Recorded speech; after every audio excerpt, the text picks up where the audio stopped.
Welcome to Slow and Steady, the podcast where you get to follow along as we build products in public. Each week, we'll give you an honest peek into our lives as we share our struggles, our wins, and everything in between. I'm Benedicte. Today is August 22nd, and this is episode number 187. And I'm feeling excited because I'm joined by Geoff Roberts, marketing co-founder of Outseta, and also, as of April, my colleague, 2 days a week. And today we're chatting about marketing. But first, how are you feeling, Geoff? I am feeling pretty good. I have a feeling that I'm sort of at the end of something and a new beginning on the horizon. I've been traveling for the last 4 months, and I'm going to be traveling for 2 more months. But on Friday, I leave Europe and head back to North America, and it feels like the end of a chapter, sort of. So I'm a little sad about that, but excited for what comes next too. So what countries did you hit while you were in Europe? Greece, Sweden, and Scotland. That is diverse. That is diverse set of countries. Absolutely, yeah. A little bit of everything. They couldn't be more different culturally, let me tell you. Give me one example. I read that you love the cinnamon buns in Sweden, the kanelbollene. We have those in Norway as well. So yeah, absolutely, yeah. I think in general, just going from Greece to Sweden was sort of a shock to the system. I've been telling people every conversation that I heard between Greek people was sort of combative and loud, and you go to Sweden and everyone's very quiet and polite, and it was polar opposite in terms of just the interactions between people. How's Scotland? Scotland's great. It's very, very beautiful. I love it in that sense. Certainly it's rainy. I mean, we've had a lot of rain since we've been here, and I have 2 little kids that are trapped in the house when it rains. So that part's tough. But it's just a beautiful country, and it makes you feel good about the world. It's still wild and untouched, and it's good. I like it. You got to take a page out of Norwegian, the Norwegian playbook, which is there is no bad weather, only bad clothes. Det finnes ikke dårlig vær, bare dårlige klær, which is one of our sayings. And that's what we tell kids when they say, I don't want to go outside when it's raining. It's that makes total sense. There's no fashion in Scotland. Everything is just very practical clothing, and everyone is dressed for all weather at all times. And my family, coming from Greece, where we were wearing bathing suits for 3 months, showed up completely ill-prepared and basically had to buy a new wardrobe to insulate us from the rain. Oh, yeah. It's the same thing here. My sister, who grew up in England, though, where they just pretend they don't have bad weather. I don't know what's up with that. But she always laughs at me because I will travel nowhere without my woolen layer. There's always a woolen layer with me wherever I go. And I've had good use of it. I traveled India, and we went to see the sunrise in Himalaya, and it's cold. Sure. Put on my wool layer underneath the summer dress, and you're all good to go. So, yeah. But that's not what we're talking about today, even though Europe is a fun topic since I live here. Anyway, I saw on Twitter that you're planning to do marketing experiments for Outseta this fall, and I would love to hear more about them. Yeah. What you're planning. I would say the short version is I should have been doing a lot more marketing experiments over the course of the last 2 or 3 years. But, like a lot of founders, I've been sort of sucked into helping the business wherever it needs help. And over the last few years, for me, that's been a lot of product management and a lot of customer success, customer support. So marketing has been more of an afterthought than it probably should have been. And I feel like we're at the point now where we have good conversion rates. We've got a steady customer base. We're sort of ready to go faster. So I've been spending much of this summer trying to clear my plate a little bit. We've brought on some help and support to help ease that burden. And I'm excited to get back to what is sort of my primary skill, what I'm supposed to bring to the team, which is marketing expertise. So I've just been thinking through kind of what comes next. How do we accelerate everything from a growth perspective? And as part of that, what you alluded to, I'm going to be publishing sort of a website where I talk about what I'm working on, what the strategy is, sharing results and all that kind of stuff, just because I think that content will be interesting to other SaaS founders. So you're saying even though you have a marketing founder on board, which is like everybody's dream, all the like the tech indie founders, you're saying they might not always have time for marketing. Yes, absolutely. Yeah, it's just, you hear so much about you should delegate this, you should delegate that. And I think that advice is always coming from a good place. But if you're a bootstrap business, you can only delegate once you can afford to delegate. So with our growth, we've all worn lots of hats because that's what we've had to do to get the business to where it is today. And we're at the point now where we, are doing a little bit better, can bring some people on to help with support. And ultimately there is an opportunity cost to not having the marketing founder focused on marketing. You're not going to grow as fast and be able to make those sorts of investments in other areas of the business that you want to. So we had to be pretty deliberate about, bringing on additional help and finding a way to free up a little bit more of my time to focus on this stuff. And for, longtime listeners, I think a lot of the push to getting some more support help came after some long discussions with Jane and Benedict of Userlist when we all met in Athens. So full circle here on Slow and Steady. Yes. Because I didn't say this in the introduction, but those who are wondering where Benedict is, he is on vacation, which is well-deserved because he never really takes any long vacations. So I'm very happy for him. But what's your top 3 experiments you want to run? Or do you have some thoughts, some ideas? I've got a few. So the first thing, whenever I've sort of sat down and said, okay, it's time to make a deliberate marketing push beyond just kind of the day-to-day work that is marketing. The first place my mind always goes is let's clean out the gutters. And what I mean by that is let's make sure sort of all the plumbing through which we acquire customers is clear and working as efficiently as possible. So the very first track of work, and something we've sort of already started on, at least in a minor way, is really just having myself, you, our design lead, James, and then some customers go through the sign up and onboarding process for Outseta and make notes, what's working, what's not, where are people getting stuck, what could just be a smoother workflow to get people through sign up and onboarding.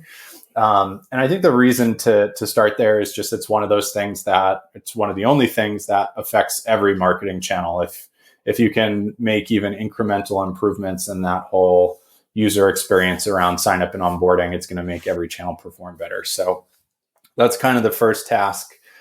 The second one is the one that I'm most excited about. And that is we've had a lot of really awesome people that have wanted to contribute to Outseta in some way. So much so we don't have opportunities to give to all of them. Again, it's we've got to grow this thing in order to be able to hire all these talented people that want to work on our project, which is a great problem to have. But a lot of them have come back and said, we're not looking to join your team full time. We're not looking for crazy compensation. We just like either the idea that you're working on or the model that you use to run the company, and we want to participate in some way. And we heard this from 1 or 2 people, then 3 or 4, then 5 or 6, and really high caliber people. And I just said to myself, we're sitting on an amazing opportunity that we're not taking advantage of. So the sort of second project is going to be, how do we take these people, give them something relevant to Outseta that we actually need to get done, that we actually think is a good opportunity for the business, that we haven't prioritized ourselves or just don't have time to get to yet, and sort of match these people with projects in a way that they're excited to contribute to Outseta and we're getting something out of it too. And I think the other fun thing about this model is not only getting to start to work with some of these people, but we can give them projects that are sort of risky, that have high potential upside. And if they don't work out, so be it. Mm-hmm. So we've got 3 or 4 people already who I think are a great fit for these types of projects, and figuring out how we can sort of systemize this whole thing, I guess, is the next step. So we've talked about do we have a like contributor of the month or a creator of the month that works with us on a given project each month, and we just open up one opportunity a month or something like that. I like that, creator of the month. That's kind of Yeah, cool. And if we need more spacing, it could be creator of the quarter. absolutely. Yep. Yeah, I I would like love it. to. I would love to get to the. I would like to do like quarterly cohorts eventually, where we just say like, here's 2 or 5 people that are working on these projects this quarter, and then we're going to have sort of another batch next quarter. And certainly the objective there is to build a pool of people that we would eventually hire onto our team.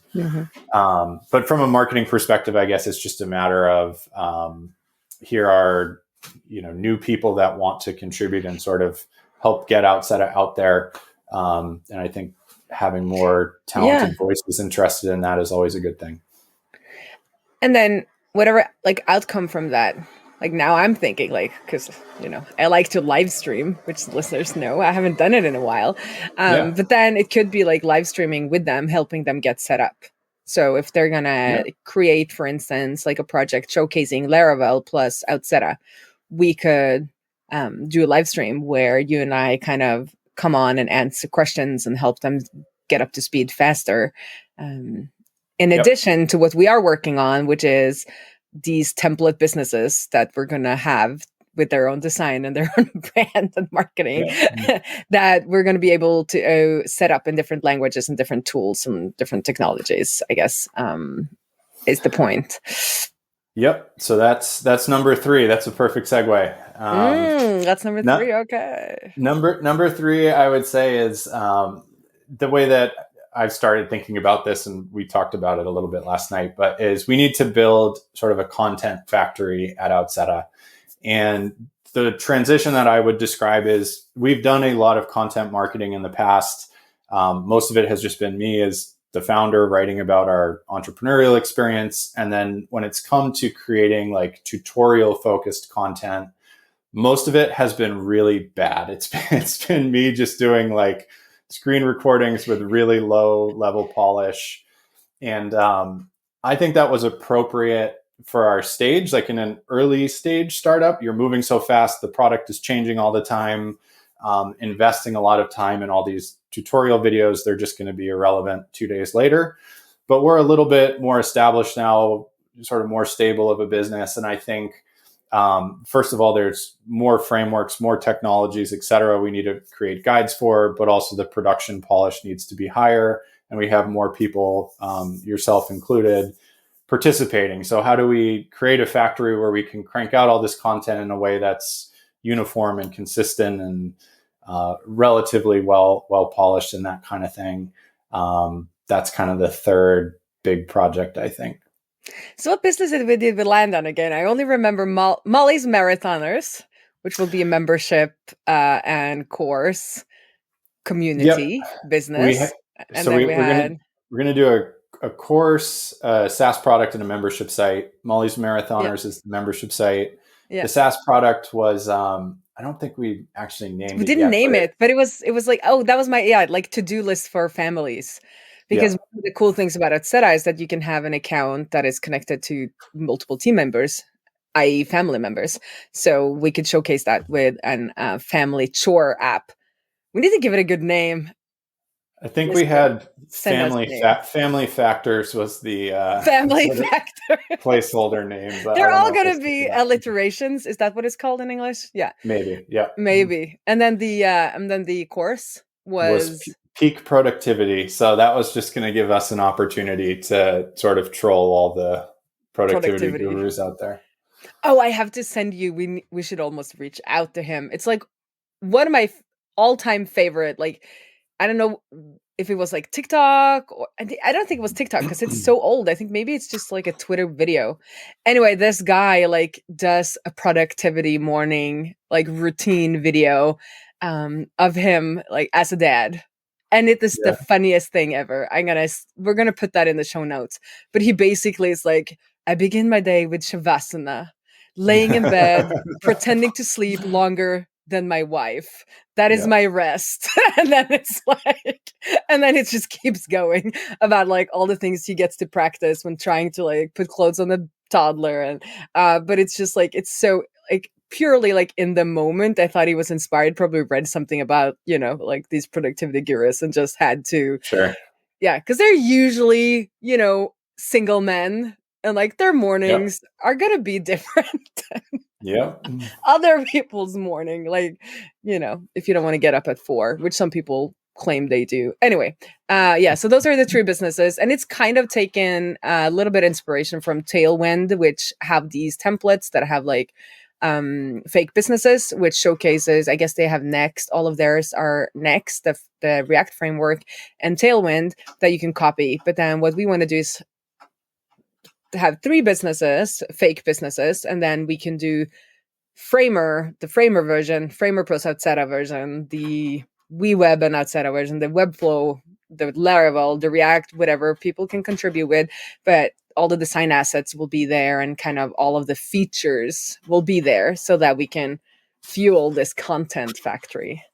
Exactly. And I think the other thing it does is sort of going back to project 2 is it allows other people to contribute. Like sort of the common thread here is we have a small team. How do we do more within the context of a small team? And we've had a lot of people with very framework specific expertise say, I want to create an Outseta demo. Can I do that for you in next.js or whatever it is? And I think now we can say, yes, we have this hypothetical business. Here's the branding. This is what this project looks like. You just need to go build it. And we can get more people contributing in that way. And then I think it also will become a great research for people wanting to build their business, because then they can see like, oh, I'm more of a Molly's marathoner, and I know this technology, or I am enamored, yes, by this technology. So, and I can see, oh, I can build the features I want with this technology, and then go and like do that. While it can be hard coming in, like, oh, I want to create a membership business. It's like there's so many possibilities, and also hard to know, like, can I build this with this framework? And then we can showcase, yes, you can have these features with this framework. Yeah, it's cool. I like it. It is. I'm excited. So I guess another well, do you want to talk more about it? Do you have like a 4th and 5th and 6th? Like, I don't. I mean, I think a lot of it is honestly not like we're doing too much new and too much groundbreaking. It's just spending more time on the stuff that already has been working. And like the acquisition channels for us are sort of the common ones for a bootstrap SaaS company. It's content, it's SEO, it's affiliates, it's referrals, it's some integration partnerships. We don't have like this magic pill we can pull out that is some crazy idea no one's ever thought of. We know where to reach our audience. We're sort of startup people ourselves, and we market to similar types of people. So it's more just sort of beating the drum more steadily and investing more time in marketing in general. What do you call, like, when you say marketing in general, what does that entail for you? Because yeah, people say marketing all the time, and I don't know if we all like talk about the same thing, because you have like branding, and then you have the kind of the other pieces. See, this is me not knowing that much about marketing, I guess. So I think all of that is marketing. Brand, like everything you're thinking of is marketing, and it's all stuff we need to spend more time on, frankly. But I think when people hear marketing, what they usually think is lead gen, and that's certainly true. Like the objective of this is we're trying to turn up the volume and acquire customers more quickly, and certainly sort of upping lead gen is one of the ways to get there. But I do think that sometimes marketing might actually be the wrong word. Sometimes growth is a better way to look at what you're trying to do. Whether it's stuff like the onboarding and sign up flow improvements that I mentioned, whether it's stuff like proactively fighting churn, there's lots of other things you can do to get the objective that you're looking for, which is revenue growth. I do think in our case, like we've got some work to do in that regard, but I think we need to crank up the lead gen and the traffic to the site, and the number of free trials or that sign up per month, and that's going to be a big part of the focus. So you kind of answered then. Yeah, my second planned question was like, what has been the main channels so far, and that is. So how do we do it? How are we? I remember looking at it, but like, how are we in terms of SEO? Are we doing good? We have a weird story with SEO. So in short, Outseta is a all-in-one tech stack to run sort of a SaaS or membership type business. But what that means is it's a platform that's a billing system, a CRM, email marketing tools, a help desk, financial reports. It's a tech stack for a subscription business. But from an SEO perspective, the keywords that are most relevant to our business, it doesn't make sense for us to focus on them. If we tried to rank number one for CRM software or email marketing software or billing software, that would just be a fool's errand. It would be wasted effort and we would never get anywhere. So we haven't really focused deliberately on a small set of target keywords in the way that most people that focus on SEO do. And that in and of itself is a bit of a missed opportunity. There are keywords this week we discussed. There are keywords that don't directly describe our product per se that we should probably be targeting. Things like authentication for a Framer website. Framer doesn't offer authentication. Outseta offers authentication that works well on a Framer website. If we can rank for those sorts of search terms, we can win business off those rankings. So there is an SEO play, but we haven't done a lot of that to date in terms of deliberately targeting keywords. What we have done... Yes. Go ahead. Yeah, and I was thinking because one... I mean, I know that we have like, membership site or membership features for Webflow or membership something Webflow, which obviously is trying to get people who search for how to create a membership site with Webflow. But then we could also kind of have, as you said, like authentication for Webflow, billing for Webflow. The only thing I'm wondering, if we created all of those, if those pages would be too similar and they would end up like being flagged as duplicate content, or like how, or if we just need to put all of those words in, like bake them into the Webflow plus Outseta like landing page, or if that will be too watered out. Like that would be interesting to know. I think in short, I have sort of a abnormal perspective on this topic. Maybe I think a SEO consultant would tell you 100% you should build landing pages for everything. You should have authentication for Webflow and email for Webflow and billing for Webflow and all these different pages, and just crank out these pages. And because there's a high number of them and they're all targeting different keywords, they're going to rank and send you relevant traffic. And that isn't necessarily wrong. Tons of businesses take that approach and it works. Something that maybe I overvalue is keeping Outseta and sort of the surface area that we have to manage and maintain small and simple.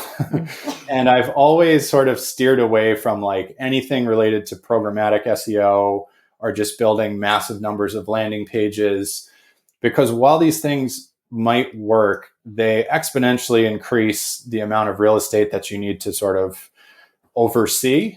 And I would rather just have like a 3 or 5 page website that converts really simply and drive relevant traffic to it other ways. It's kind of a difference in approach. I don't know if one is more right or more wrong, but I know that I'm sort of biased towards that more simple approach. And I think part of that comes back to how we run the company too. We are this small bootstrapping team. If, I had $100 million in funding and I had an SEO agency overseeing all these landing pages, I would probably go out and take a strategy more like that. But it's another... I'll code them. Yeah. Yeah. And even like there's other... I'm going to make all the SEO consultants out there puke, but there's other other things that I just don't love. Like everyone will tell you you should have competitor comparison pages. And again, they're right. And I even think that that is a better tactic because people do search for brand name competitor, brand name alternative. But every competitor comparison page that I see is full of incorrect information, and it's just kind of this half-assed page, and it just upsets me. I feel like those are more like hard to maintain because you have to go out and like check your competitor all the time to see if your like feature comparison table is correct, while creating kind of something like authentication for X framework and membership site for X framework could be easily kind of created if you had composable. I think they call it composable content now, like where you have like different content pieces and you can mix them together. Because the copy or like, you know, the premise for email with Webflow is the same as email for Framer. Like it would be the same thing. It would just be switching out like the thing it's connected to. So that is possible to programmatically create without having like glaring errors or just like super bland, boring pages. Because I think that's the other aspect, and especially now with AI. Like people are going to crank out so many pages. It's not even like, it's just, there's going to be too many pages. This is actually a marketing experiment I've been thinking about. So this indie hacker, his name's Danny Postma. He has this huge following on social, and he published something earlier this year that basically said everybody thinks to be a successful indie hacker, you need to have a big social audience. You don't. Here's how to do it if you don't have an audience. And the post basically outlines sort of finding keywords that have very little competition but high relevance, and creating a whole bunch of content sort of programmatically around related keywords. And he sort of proves with one of his products that you can build up social or organic traffic very, very quickly using this approach. There's no way in hell I'm going to do that on Outseta's website, but I have a side project's website.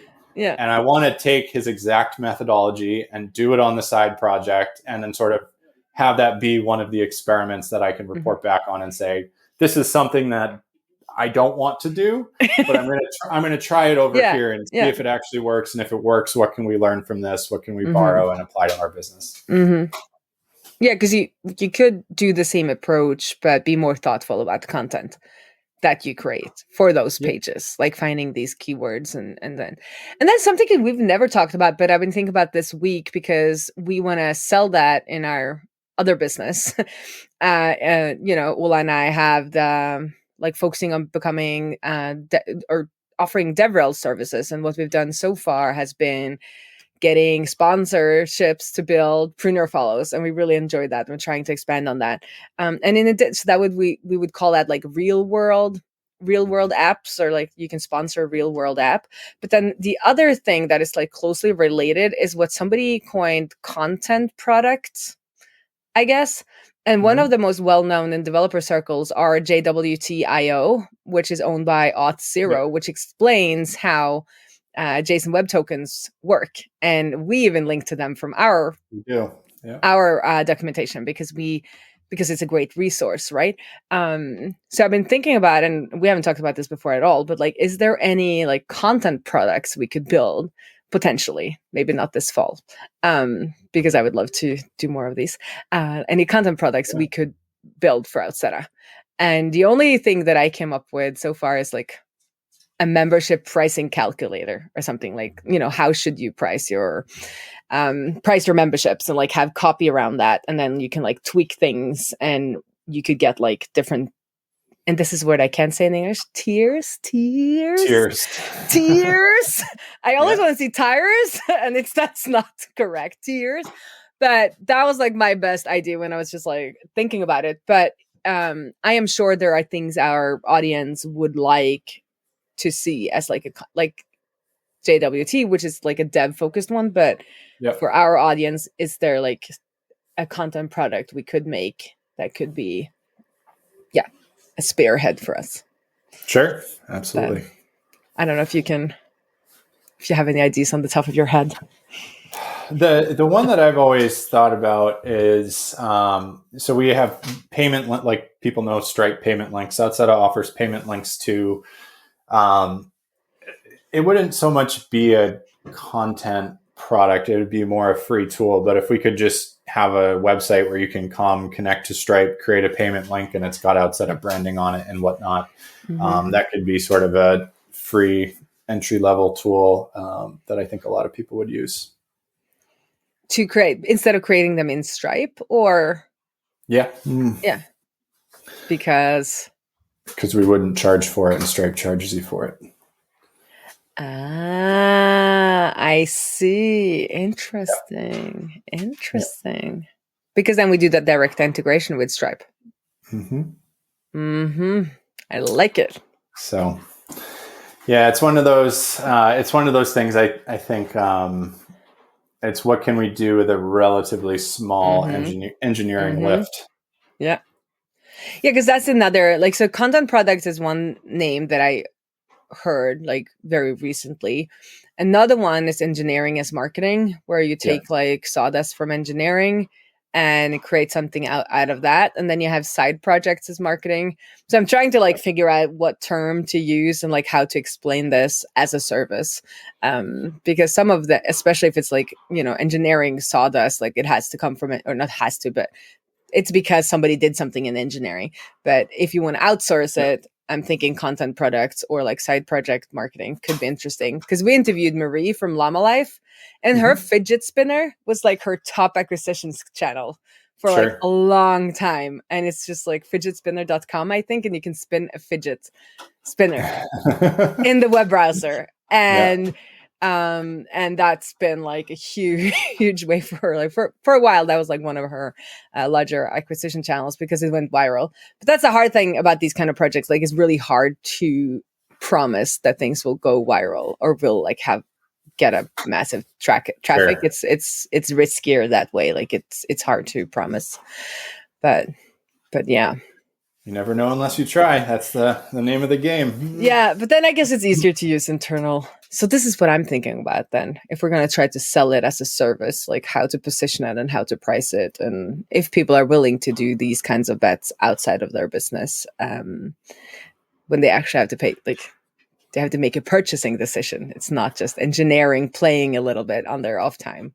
Yeah. The thing that's tough to me about this topic in general is I think a lot of people, I was reading on Twitter earlier today, a founder of a company called Pally, and he was saying like our growth has come from free tools. You should build free tools. Here's the free tools that we built.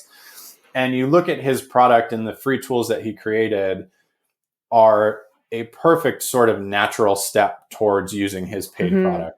And I think if you have a product and can identify an opportunity like that, fantastic. But some products tend to lend themselves to that better than others. And I have seen a lot of founders like become obsessed with this idea of engineering as marketing, or we need to create free tools. And there just isn't sort of a tool that really fits with their product. So I guess don't force it is the point. And that is why also JWT.io works so well, because it's like everybody who wants to do anything with authentication from as a developer or even as a non-developer, you got to understand a little bit about this. And I think that was the site that I ended up on when I first researched the subject, like I don't know when, but like it's been there for in my kind of developer life for a long time. And it doesn't feel like marketing because it's very educational, and it doesn't push Auth0 that much. I mean, it pushes so little that every authentication service I see use that at their source, like even direct competitors of Auth0. Oh, trust me. In year one of Outseta, we started having more technical tickets, and very quickly I got into a conversation with Dave, our other co-founder, who is an engineer, about what's actually happening from a code perspective when somebody authenticates. And he said, "Oh, there's a JWT access token passed," and for me that was just like, "What the heck is that?" And he sent me a link, and I read it, and I got it more than I did before. So yeah. I think though, like I would love to make something similar, but for no coders, like authentication for no coders, that in essence ends up explaining JWTs and other mechanisms, but more visually and more for somebody that's not coming from a technical background. Because Auth0 is very much like that site and like that kind of marketing is very much towards developers because it has to be implemented by a developer, while no coders who use tools like ours, like they have a different, like, I don't know, different background. They don't get it. I guess They don't get it. I mean, no, but they don't get that kind of a explanation, which is like perfect. Like I loved it because it was short, to the point. I was like, okay, yes, I get it. But then there's like a different way of a more visual way of explaining it that I think could be very beneficial to people who do enjoy tools like Framer and Webflow and those kinds of tools, because I assume they are visual thinkers since they love these tools. While I'm like, I don't want to go and drag on sliders. I just want to like write it in code and get it be done. So yeah, there's such an opportunity to do that for everything authentication related in the no code space, but especially single sign-on too. The conversations we have with people around single sign-on, people have no idea what it is, how it operates. They just get it in their head that they need single sign-on, and if single sign-on is present, it's going to allow them to log into, every product out there that they could ever want to log into. And very quickly, even if they have a project that our single sign-on features can support and support well, they just don't understand how the different pieces are connected. So there's a huge educational play there. Yeah, that's interesting. Could start with a blog post though, and not a content product, even though that would be so much more fun for somebody who just wants to. No, I'm just kidding. I think that's it though. I hope the listener, you dear listener, has enjoyed listening to our plans. If you have any inputs or comments, DM me on Twitter. My DMs are always open, unless X closes them without telling you. But I opened them again, so they should be open. Nice. So feel free to DM me or Geoff, I guess, if you have any input. And I guess that's it. Yeah. Thanks for letting me sub in. This was fun. Yeah, this was fun. And then next time Benedict has a vacation, we can talk about how it went. All right. Let's do it. Put it on the books. Yes, let's leave it on books. So we usually end with a see you around the interwebs. Bye-bye. See ya.